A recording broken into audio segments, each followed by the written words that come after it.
This is a 12-year-old PC. Honestly, I don't even remember when I first got it. It's been sitting around for so long that I basically forgot it existed. And if I'm being real, the reason I ignored it for years is simple. It's painfully slow.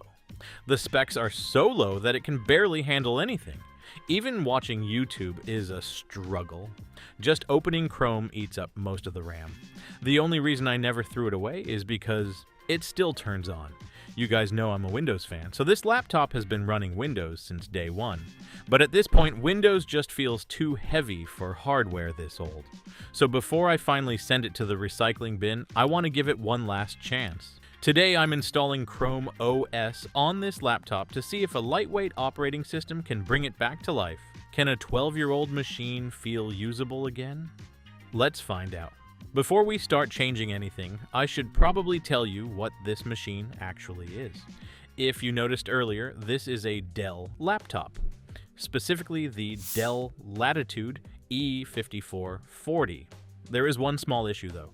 I left it sitting unused for so long that it won't even power on without being plugged in. Once it boots up, I immediately get a warning that the battery has failed. But honestly, with performance this bad, the battery is the least of my concerns. I thought everything was going smoothly, until I hit another problem. I had set a password on this machine years ago, and I completely forgot what it was. So now I have to remove it. Most people would use a USB tool to reset a password, but today I'm doing it without any external tools. Why? Because not everyone has a USB drive lying around. But forgetting your password, that can happen to anyone. Here's how. On the login screen, hold Shift, then click Restart. Keep holding Shift until you see the blue recovery screen. From there, select Troubleshoot, then reset this PC. I'm choosing Remove Everything to completely wipe the system. If you want to keep your personal files, you can select Keep My Files instead. Next, choose Local Reinstall, then only the drive where Windows is installed, and finally, fully clean the drive. Hit Reset, and now it's just a waiting game. It takes a bit of time, so I'll fast forward through this part. Once it finishes, the setup process looks very similar to a fresh Windows installation, so I won't go into too much detail there. And just like that, password gone. Now let's talk specs. Inside, it's powered by an Intel Core i5-4300U, a dual-core 4-thread processor. The turbo clock goes up to around 2.9 GHz, while the base clock sits at 1.9 GHz.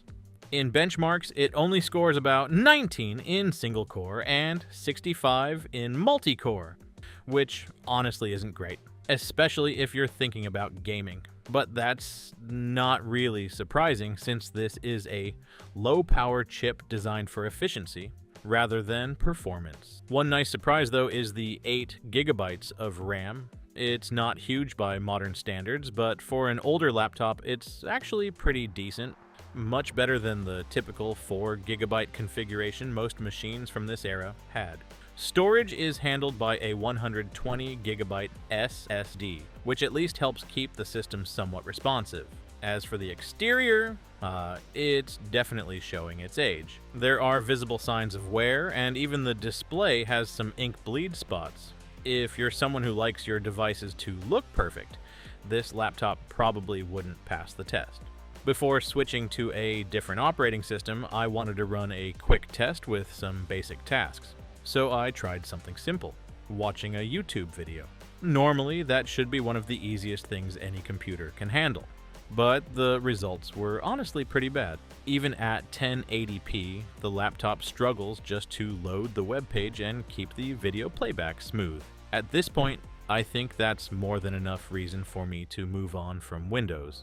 First, we need to download a few files and tools you can see on the screen. The first thing to download is Linux Mint, specifically the Cinnamon edition. Just scroll down to the download section on the website and grab the ISO file.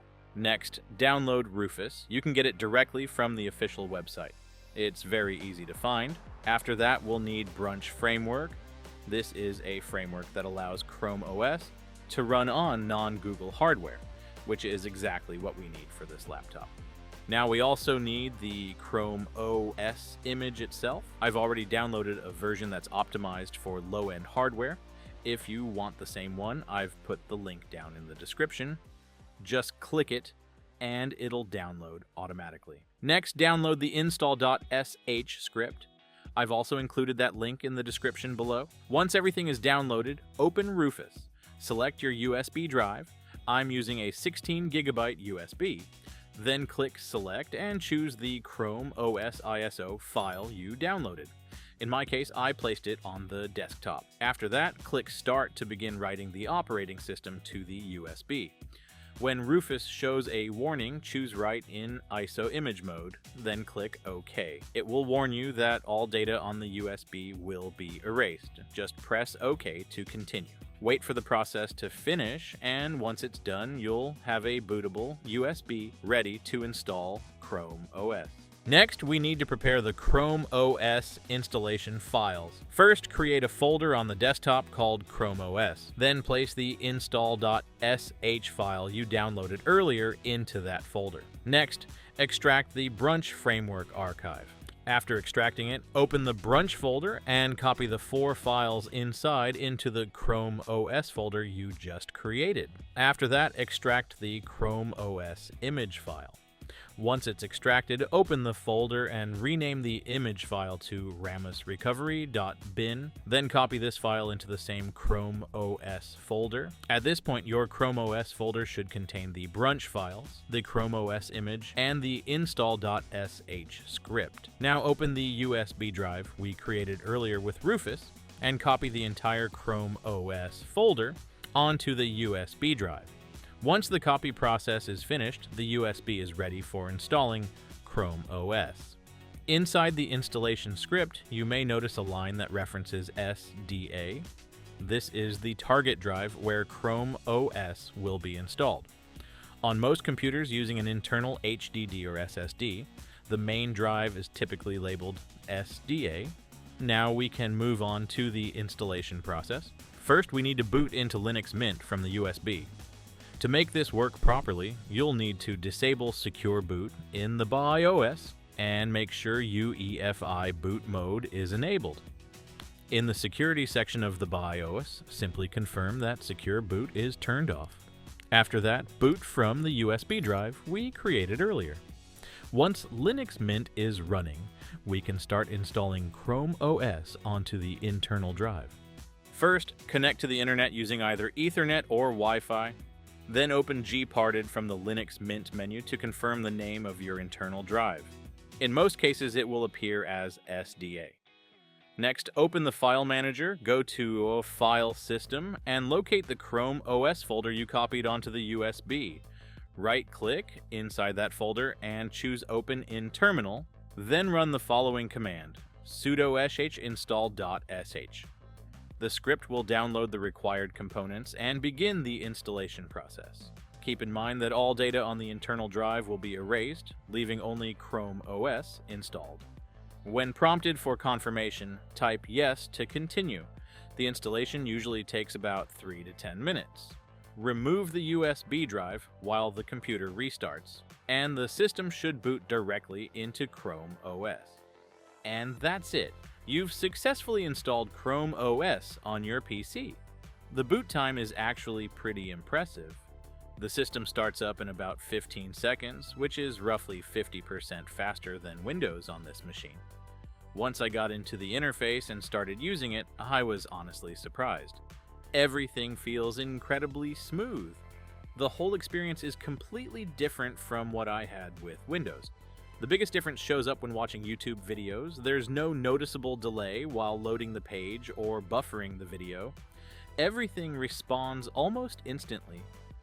Compared to Windows, the performance improvement is pretty obvious. It feels about 55 to 60% faster, depending on what I'm doing. If most of your work happens in the Google ecosystem, things like Gmail, Google Docs, or browser-based apps, then Chrome OS might actually be a great operating system to try. As for gaming, it can still handle some mobile-style games or lightweight older titles without too much trouble. But if you're expecting to play modern AAA games on this OS, I wouldn't recommend it. That's simply not what ChromeOS is designed for.